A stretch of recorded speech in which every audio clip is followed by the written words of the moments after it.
Hello, എല്ലാവർക്കും നമസ്കാരം. അറിവ് എന്ന എൻ്റെ പുതിയ വീഡിയോയിലേക്ക് ഇന്നെല്ലാവർക്കും സ്വാഗതം. ഇന്ന് ഞാൻ നീറ്റ് പരീക്ഷാ ക്രമക്കേടുമായി ബന്ധപ്പെട്ട വിഷയങ്ങളാണ് ഞാൻ നിങ്ങളുമായി പങ്കുവയ്ക്കാൻ ഉദ്ദേശിക്കുന്നത്.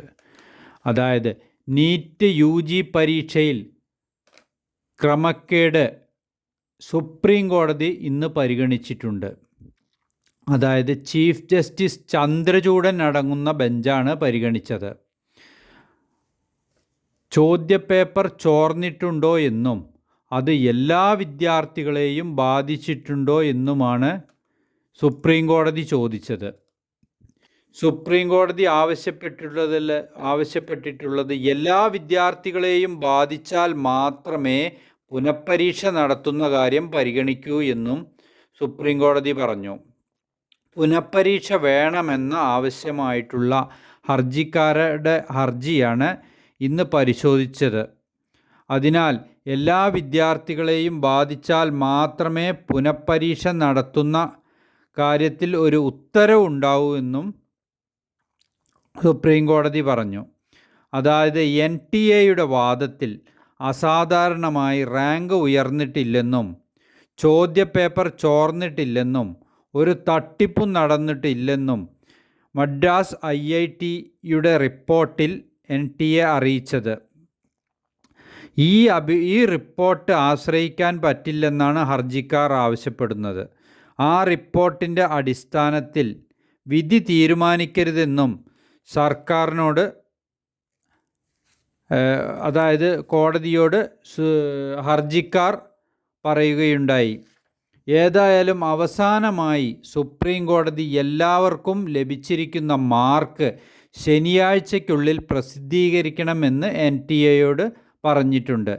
അതായത് ഓരോ സെൻറ്ററിലും എഴുതിയ വിദ്യാർത്ഥികളുടെ മാർക്ക് വിശദമായിട്ടാണ് പ്രസിദ്ധീകരിക്കണം. അവരുടെ അഡ്മിഷൻ ടിക്കറ്റും മറ്റതൊന്നും പ്രസിദ്ധീകരിക്കണമെന്നില്ല, മാർക്ക് കൃത്യമായി പ്രസിദ്ധീകരിക്കണമെന്ന് NTA പറഞ്ഞിട്ടുണ്ട്. അതായത് നീറ്റ് കേസിൽ അടുത്ത വാദം തിങ്കളാഴ്ച 10:30 ഉണ്ടാകുമെന്നും അറിയിച്ചിട്ടുണ്ട്. അത് 10:30 തിങ്കളാഴ്ച, ആ തിങ്കളാഴ്ച ദിവസം മറ്റുള്ള എല്ലാ കേസുകളും മാറ്റിവെച്ച് ഈ കേസിൽ ഒരു അന്തിമ തീരുമാനമുണ്ടാകുമെന്നാണ് സുപ്രീം കോടതി അറിയിച്ചിട്ടുള്ളത്. പിന്നീട് ജാർഖണ്ഡിലെ ഹസാരിബാഗ് എന്ന സ്ഥലത്തും പട്നയിലും ഒരു ചോദ്യപേപ്പർ ചോർച്ചയുമായി ഒരു സംശയം കോടതിക്ക് ലഭിച്ചിട്ടുണ്ട്. അങ്ങനെയാണെങ്കിൽ പുനഃപരീക്ഷ ഉണ്ടാവാൻ സാധ്യതയില്ല എന്നാണ് അറിയാൻ കഴിഞ്ഞത്. കാരണം ആ ഒരു ഏരിയയിൽ മാത്രമുള്ള വിഷയമാണെങ്കിൽ വീണ്ടും പരീക്ഷ നടത്തുകയില്ലെന്നാണ് അറിയാൻ കഴിഞ്ഞത്.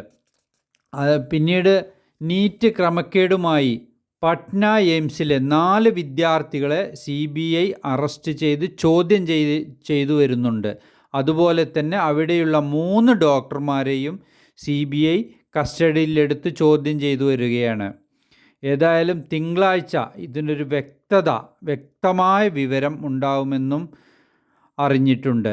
അതായത് തിങ്കളാഴ്ച ഇതിൻ്റെ അന്തിമ വിധി തിങ്കളാഴ്ച പറയാമെന്നാണ് സുപ്രീം കോടതി പറഞ്ഞിട്ടുള്ളത്.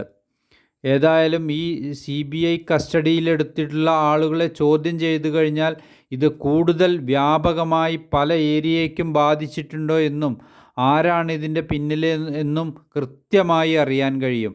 അതുപോലെ തന്നെ അവിടെയുള്ള 3 ഡോക്ടേഴ്സിനെ കൂടി കസ്റ്റഡിയിലെടുത്ത് ചോദ്യം ചെയ്യൽ തുടരുകയാണ്.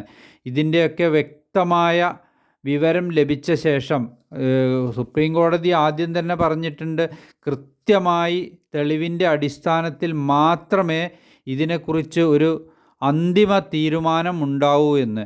ഏതായാലും നമുക്ക് തിങ്കളാഴ്ച വരെ കാത്തിരിക്കാം. തിങ്കളാഴ്ച രാവിലെ ഏകദേശം ഉച്ചയോടുകൂടി സുപ്രീം കോടതിയുടെ ഒരു അന്തിമ തീരുമാനം ലഭിക്കുമെന്ന് നമുക്ക് കരുതാം.